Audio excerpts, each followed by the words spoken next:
तुम्हाला पण पोळी भाजी बनवायचा कंटाळा आला असेल तर मस्त अशी मसाला खिचडी बनवून बघा.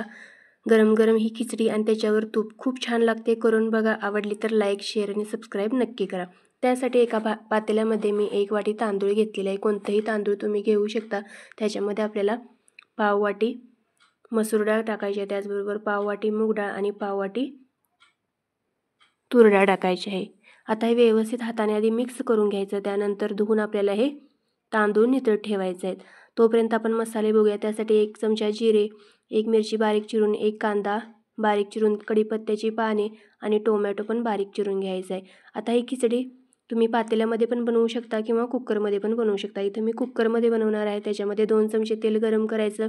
सगळ्यात आधी जिरे टाकायचं. जिरे तडतडले की त्याच्यामध्ये बाकीचे जे साहित्य आहे ते आपल्याला टाकून घ्यायचं आहे.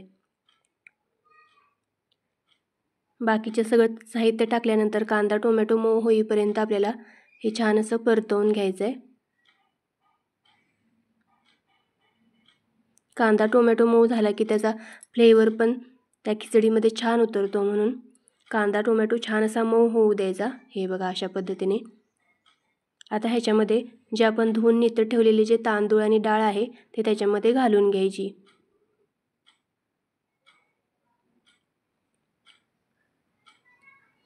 आता ही छान अशी 2-3 मिनटं तेलामध्ये परतवून घ्यायची.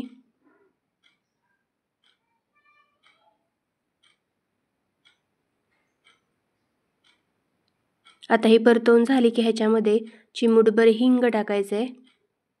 त्याचबरोबर पाव चमचा हळद,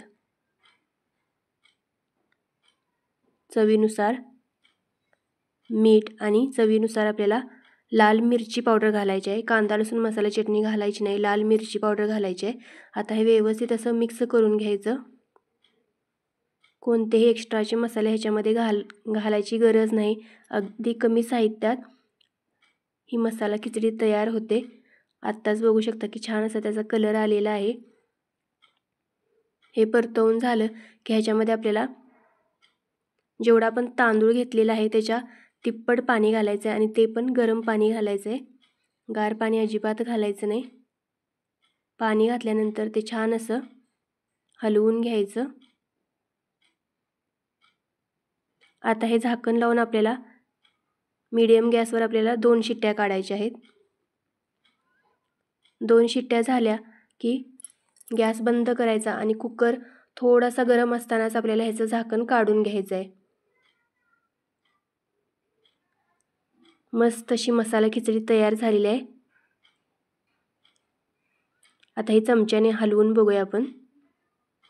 हे बघा मस्त असं त्याला टेक्स्चर आलेलं आहे.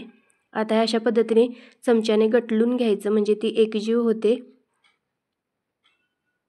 शेवटी थोडीशी याच्यावर कोथिंबीर टाकायची आणि पुन्हा एकदा ते व्यवस्थित असं मिक्स करून घ्यायचं.